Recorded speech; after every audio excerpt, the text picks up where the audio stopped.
headquarters because it has released that only 13 presidential candidates out of over 20 aspirants who filed their nominations have qualified to contest in the 2024 elections. Unfortunately, the Progressive People's Party, the People's National Convention, the People's National Party all failed to make the list. Let's take a look at the qualified aspirants, as I'll be sharing that with you here on the bulletin. So says that the qualified aspirants here: Mahmoud Bawumia of the New Patriotic Party, John Dramani Mahama of the National Democratic Congress, Alan John Kweju independent candidate, Christian Kwabena Andrews, Ghana Union Movement, also Daniel Gestus Zilati Jr., Great Consolidated Popular Party, Daniel Augustus or George Chumberima Edu is an independent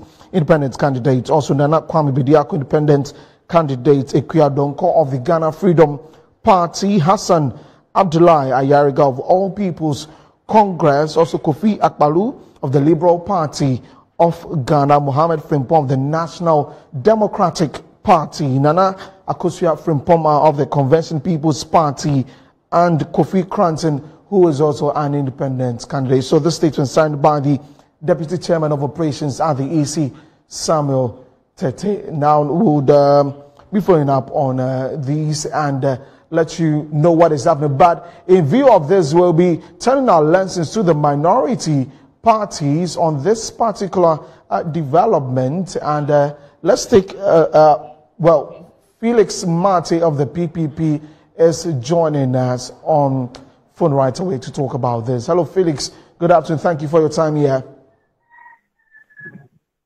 Good afternoon. Well, what do you make of the statement from the Electoral Commission? Very well. Good afternoon to your cherished viewers and anyone in Ghana listening to us this afternoon. First of all, we just received the press release from the Electoral Commission. For the records, we successfully filed our nomination papers, and the EC invited us to come the following day, as they have done for every applicant, to effect some discrepancies, changes to them. So we did that, and then the deadline they asked us to resubmit is on Sunday at 12 noon, and we did that exactly. Resubmitted our nomination papers to them. It surprises us just a few moments ago to realize that our name has not made it through the second stage of the process of the election, which is the balloting stage. So we have not received any letter, any information regarding why our names is not included in the list of people who have qualified. We don't know the reason why the EC says we have not qualified. We know and are convinced that every information required by the EC per the law we provided to them. Okay. So we don't know the reason why they are saying we cannot make it to the next stage of the election. All right. So what's the next step for the PPP with regards to this? As I speak with you right now, the National Executive Committee are holding a crunch meeting. Okay. To take the next step of action. And you know what we are capable of doing. We are not perturbed about the decision of the EC as we speak. We have done it before. In 2016, you remember what Madam Charlotte said it to us and where we took it to. And even our national chairman,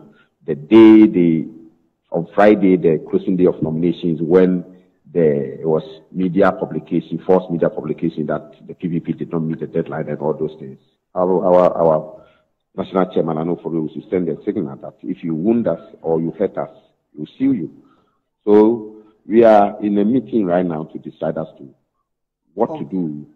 Earlier on, we sent a letter to the EC asking them to give us feedback of our nomination and then the call for balloting today. We have not received any response from them yet.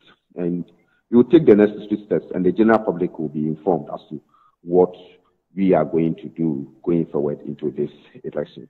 We are not sleeping, and we know you'll be on the ballot. You fight for it until the right thing is done. We cannot let democracy to be exercised in this manner.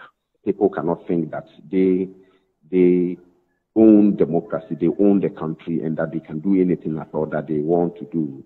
So long as we know we meet all the necessary legal requirements to contest the election, provided all the documentation that the EC has access to provide, we don't know the reasons why we should put an obstacle or a stumbling block in our way to preventing us from contesting this year's election. And we will not sit down for people to be undemocratic and be harsh and attack us in this manner. Okay. We will fight our way through. All right, so Felix Mante, thank you very much for joining us here.